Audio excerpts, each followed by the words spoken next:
Hey guys, this is Dr. Sangeeta and welcome back to another lecture of Dental Pathshala where we help you understand and learn dentistry better and easy way. And today's topic, we are going to talk about one of your complaints. So you guys keep telling me, ma'am, you make neat videos in Hindi, ma'am, we want videos in English. So ma'am, you are biased because you are North Indian, so you make videos in Hindi. We want neat videos in English. So today's video, we are going to talk about the bias.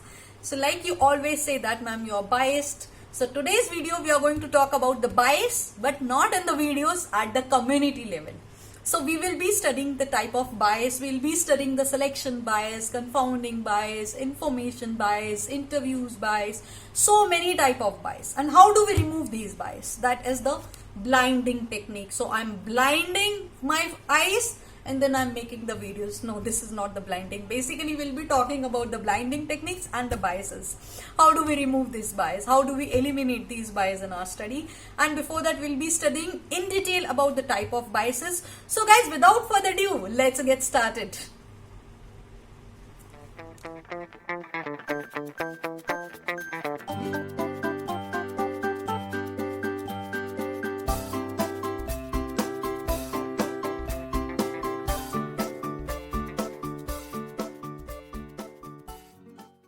So guys, before we get started, make sure you subscribe to our channel and click on the bell icon so that you don't miss any of our future interesting videos. So talking about bias, what do you mean by bias? Bias is when you are being biased to anything. Now either it can occur with the sampling or with the statistics. That we will be covering in the today's topic. So bias is when we are determining, when we are building a relationship or association between the exposure and the disease. Suppose if we are doing any study, when we are doing any study, so one thing is the exposure or the risk factor, right? Another one we have is the disease. So while we are building this relationship between the exposure and the disease, now any error which happens while building this association is our bias. So the possibility of bias, it must be considered when evaluating a possible cause and the effect relationship. So while we are building this relationship, which should determine. Not getting my point? Let's see with some examples. So we have cohort study. Cohort study is that kind of study which we have already covered. So cohort study is from the present, we are going into the future. Suppose 2020, we are going to 2035, right? So this is a kind of cohort study, long-standing study. Then we have the case control study. Case control study is when from the present, 2020, we are going into 2005, suppose 15-year study we are doing. Then from the present we are going into past is a case control study, though two groups, right? One are the cases, another one is the control group. So now talking about the type of bias. When we are doing a cohort study or when we are doing a case control study, what kind of biases, what kind of error we get? Because now we are studying the reason for the error during our study. So when we are doing some research, when we are doing some study, then there can be error due to so and so reasons. So if you are doing cohort study, then error can occur due to the selection. If you are not selecting properly, if the information is not correct, or if there are also there are confounding bias, confounding factors. So confounding factors are the secondary factors which we don't consider.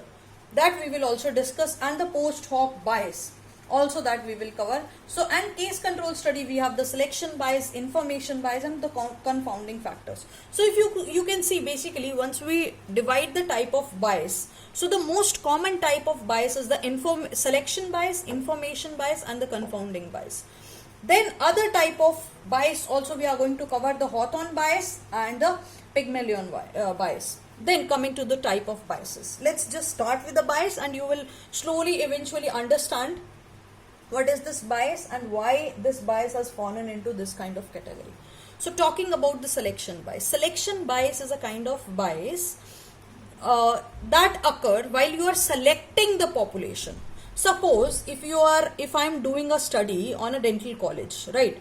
I cannot go and visit each and every member of the dental college. So what I am going to do? I am going to take a target population, a subset of population, right? That is called the sample. So I am not studying the whole population. Suppose if I want to study if I want to do a research on 20 dental colleges, students of 20 dental colleges, so I'm not going to each and every college. What I'm going to do is I'm just visiting the college which is close by me, and out of that I'm not studying each and every individual. So if I'm taking specific number of people, suppose if I'm taking the people who I met first, I'm just taking only those. Or suppose if I know some students, some of my favorite students, then I'm doing research on only those students. So that is going to make a selection bias. While I'm selecting the sample, this bias is going to occur, this error is going to come because of the selection of the cases under control. So that case, if I'm doing a research, when I'm selecting the sample size, that point of time, when the error occur is our selection bias, as the name suggests. So everything is in the name. I have been telling you this, that everything is in the name. You have to look for the name, understand the term first, and then you can write it on your own. So selection bias is going to be when you are selecting the cases, while you are doing the study, when you are selecting the participants, that point of time you are not selecting the correct sample size. While selecting the sample size, you are doing some error. So either it can be eliminated when you can randomly select the sample size. When you are doing the random selection, now we have already covered the sampling. When you are selecting the sample randomly, then there are less chances that there is going to be the selection bias. If you are selecting the sample according to your convenience, so if you are doing the non-random sampling, then there are high chances that you may get the selection bias in your study. Okay, so in order to prevent the selection bias, you can select the sample size randomly. So you can do the random selection. Then we have two kinds of bias under the selection bias. So these kind of bias is seen in the case control study. Now let's talk about the prevalence incidence bias. So guys, first of all, understand this, that we are talking about the case control study. That means from the present we are going into the past, right? So from the disease we are finding the cause of the disease. So that is a kind of prevalence study, right? So that is a kind that whoever is diseased, we are only taking those people, right? So that is the prevalence. Now either these can be the newly diseased people, or it can be the diseased people who have been diseased from a long period of time, right? So the whoever is present or positive with that disease, we are taking only those cases. That is why the prevalence. Now prevalence incidence we have already covered. Cohort case control study also we have already covered. So talking about the prevalence, now prevalence, formula of prevalence is what? Formula of prevalence is P is equal to I into D. That is the incidence into duration. So this prevalence is not only dependent on the incidence, actually it depends on the two factor. Either it can be the incidence or it can be the time factor, duration factor. So you don't know the exposure. The exposure is dependent on either the time or the incidence. Not getting my point? Then let's see the example. So suppose if I am studying a population, a disease in the July month, right? In the June month. This is the June. So, and if I want to study till December. Now what happens? There are people, right, who got diseased before June, right? So suppose this is the sample 1, 2, 3 like that. So I am going to be taking only those, and we are talking about the case control study, so those who are diseased right now at the moment. So that is the cross-sectional study. We are doing this study in the cross-section, right? So whoever person is diseased in the month of June, I am going to take only those people, right? And what happens? What about the people who got diseased before the month of June and who got treated also? Either they got treated or they died. Suppose if we are talking about January, and there are also some people who got diseased before January and by February they died. Like that, suppose last year, before December last year, they got disease and they died by January. What about the people who got deceased by January and who got treated by April, May? Right? So at a given point of time, it is going to tell us about the prevalence, about the positive cases. What about who have survived the disease? What about studying the people who got the disease in the January and who died in the February? So it doesn't tell us about the full nature of the disease. So guys, the incidence prevalence, or we can say the prevalence incidence bias is due to the selection of only the survivals, those who have survived and those who are present at the specific point of time. Among the prevalent cases, we are only going to study these individuals, right? So if the exposure occurred years before or months before, the mild cases who have improved or the severe cases who have died of the infection, who have died of the disease would have been missed or not counted. So this bias is not often a problem in the cohort studies, because cohort study we are taking the incidence, right? But it occurs in the case control study or in the cross-sectional studies, because we are studying at a specific period of time. We are not considering the people before or after. We are not considering the mild cases who have improved. We are not considering the severe cases who would have died. That also we have missed. So that this prevalence incidence bias is common with the case control study, or we can say the cross-sectional studies. Next comes the berksonian. So berksonian, or we can say admission rate bias. Now for this bias, I'm going to give you one more example. I'm keep on rubbing this, but don't worry, we have here everything. So talking about the berksonian, guys. Suppose there are COVID patients in the Delhi. Suppose we are talking about the pregnant COVID coronavirus cases in the Delhi. So what happens? We are taking the data from, suppose this is the Lady Harding Hospital, right? So Lady Harding Hospital is famous for the gynae. So we are taking the data from the Lady Harding Hospital. So we are taking the data of May, June and April, suppose, right? And we are comparing it. Now, April we had number of cases 10. May we had number of cases 200. June we have number of cases, suppose 2000. So this result is telling us that the number of cases, COVID positive cases in the pregnant women are increasing. Is it true according to this statistics? No, this isn't true, because this data shows that increase in the number of cases, increase in the number of pregnant women cases in the Lady Harding in gynae OPD, right? But that isn't true, because COVID gynae patient aren't increasing.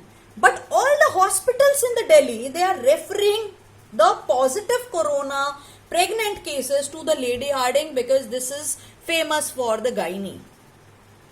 So that means the cases, positive cases of pregnant women aren't increasing. It shows that all the other hospitals, they are referring the pregnant women who are positive coronavirus, they are referring it to the Lady Harding. So according to this, when we take this statistics and we come to a conclusion that increase in the number of coronavirus in the pregnant women, we just take this consideration and we do the study, then there may be the bias which occur is the berksonian bias, or we can say the admission rate, guys. So we are just considering all of the admission, which is the rate at which the admission is occurring due to a specific disease in a specific hospital.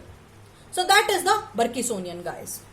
So guys, berksonian, guys, occur when the investigator uses only the hospital record to estimate the population prevalence, to estimate the prevalence, to estimate the diseased patient. So the bias arises because of the different rate of admission to the hospital for the people with different diseases. So many case control studies collect the cases from the hospital and identify the controls from the patient in the hospital admitted for unrelated events. So these controls may not be the representative of the general population. Different rates of admission will be reflected in the biased estimates of the relative risk. So basically what I'm trying to tell you here is that this berksonian bias or the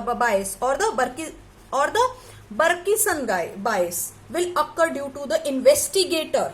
When the investigator is only studying the records of a particular hospital, he is not seeing here and there. He is not seeing that all the other hospital, they have started referring the cases. That the investigator is not considering, and because of this we have the berksonian bias. Then comes the information bias. So information bias is when the patient is giving a wrong information, right?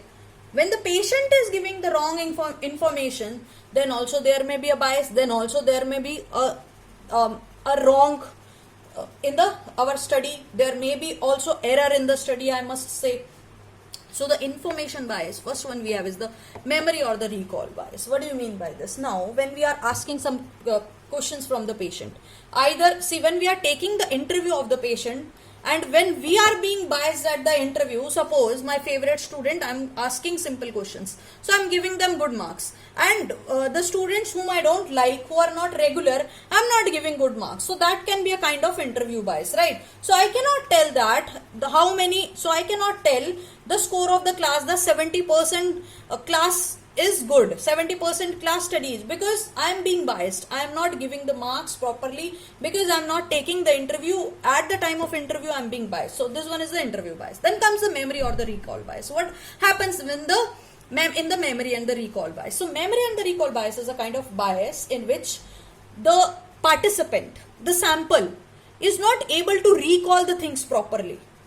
So he is not telling us the things properly. Suppose in case of a case control study, so we are asking the patient, suppose if we are correlating, we are finding the association between the smoking and the lung cancer, right? So if we are finding the association between the smoking and the lung cancer, now when the patient is not telling us properly, he doesn't remember that since how long he's been smoking. Suppose if he is smoking from 6 years and he is telling that I am smoking from 12 to 15 years, and if we want to do study on 15 years, then we will be considering this patient.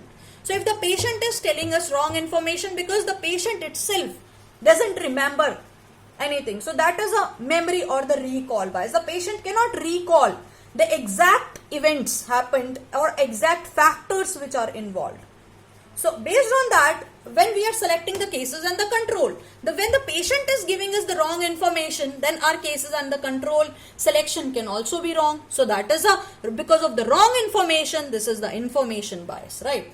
Next, coming to confounding bias. Now what is confounding bias? In the confounding bias, suppose if I am finding an association between the alcohol, right, and the heart disease, suppose, right? If I am finding the association between alcohol and the heart disease, now this one is our cases.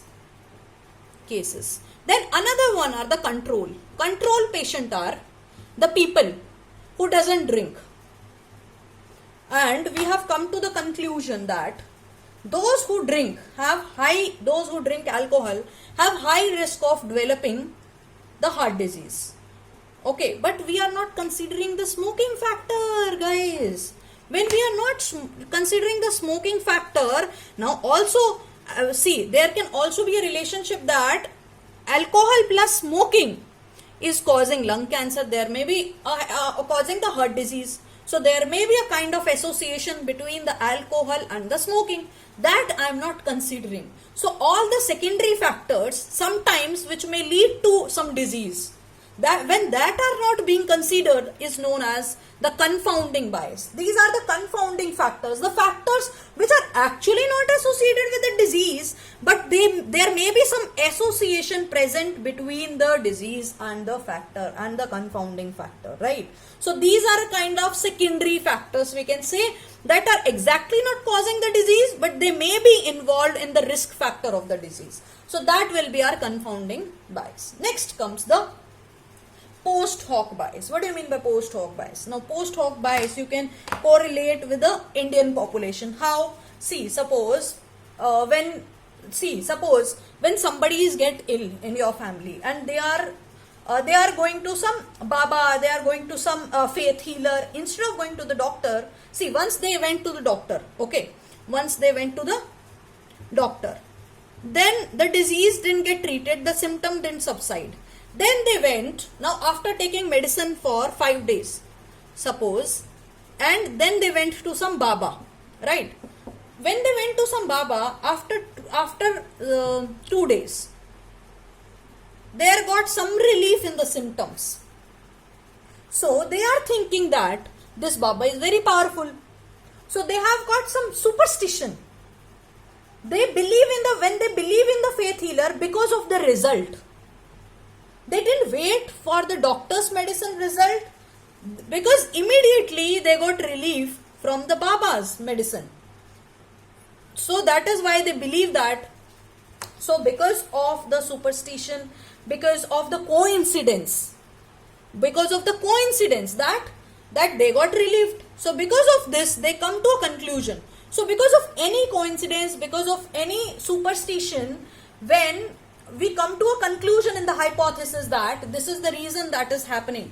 So because of this Baba medicine, when you think that because his medicine is powerful, that this medicine is helpful in treating the disease, but it may not occur with each and every individual who are having the same disease, right? Suppose if a patient is having severe migraine, okay, from 5 days, and the doctor gave Vasograin, and still the patient had very severe migraine, like though it was not subsiding, and they went to some Baba, the family member took to some Baba, and then said immediately next day the headache got over. Now it can be because of some medicine, it can be because of some other factor, but the people believe that because of this Baba. Now any other family, any other member, that they got to this Baba, there are not 100% chances that this medicine is going to work. So when you come to a conclusion that his medicines are going to be working, or it will definitely work, is the post hoc bias. When you come to a conclusion based on the superstition, based on the coincidences, that is a post hoc bias of the cohort study, of the cohort study, because this is seen in the cohort study. Because when we are talking about incidences, when we have the risk factor, starting from the incidence we are taking is the cohort study, right? Next comes the Hawthorne bias. Hawthorne bias is also known as the measurement bias. Why? Because actually some participants are cheating us in this. How? Suppose if you are doing a cohort study, right, and you are considering this person, suppose this is one sample, one participant from a sample, right, and this guy is a smoker. He knows that you are doing a 15-year study, finding the association between the smoking and the lung cancer, right? So this guy comes to know, and all of a sudden after 6 years he quit smoking, and he doesn't even tell you that. He doesn't tell the investigator. So, or suppose if you are studying any drug, so when you are giving the drug to any case or control, suppose you are giving drug to the case, and the case is not taking, the participant is not taking the drug, in fact he is telling you that I took. So because of that, there is going to be errors in the result, right? So that is going to be the Hawthorne bias. When the participant, they changes due to any reason, they change the habit, right? Either they know that they are being studied, or otherwise also they change the habit. Because of this, there is going to be some differences in the measurement, there is going to be differences in the information, in the results that you have gathered. So that is the Hawthorne bias. Next comes the Pygmalion effect, or we can say the experimenter's expectancy. So that means I am expecting something while I am doing an experiment, while I am doing a research. Now I have some belief, right? Suppose there is a coronavirus nowadays going on, right? Suppose if some big company, some big scientists and doctors, they are developing some drug, some cure to the coronavirus, right? And I believe that this medicine is going to work. And the patients are actually, I have given to 10 patients, right? And because I believe that the patient are going to be recovered soon. And because coronavirus, not everyone is dying, right? So because of that, the patient are getting discharged, and I feel that because of this this medicine, because of the experiment. So I have some belief in this. When I have the belief in the outcome, when I have the belief in the result, the researchers believe based bias is the Pygmalion bias, or we can say the experimenter's expectancy. So I am expecting something. So in order to remove this bias, I have to do the double blinding. Now double blinding is wherein the participant or the doctor or investigator, either I can say investigator who is investigating, or I can say doctor who is giving the tablet. So basically when the investigator or the doctor doesn't know that who is the case, who is the control, and also the patient or participant or the subjects also don't know that who is the doctor, who is the patient, that is the double blind. Single blind is when, suppose a subset of population, when a sample size, you have sample of 20 people, right, and you have 2 doors. When you are telling that 10 people choose this door, 10 people choose that door, then the patients, they doesn't know that who's the case, who's the control, right? So that is a kind of a single blind.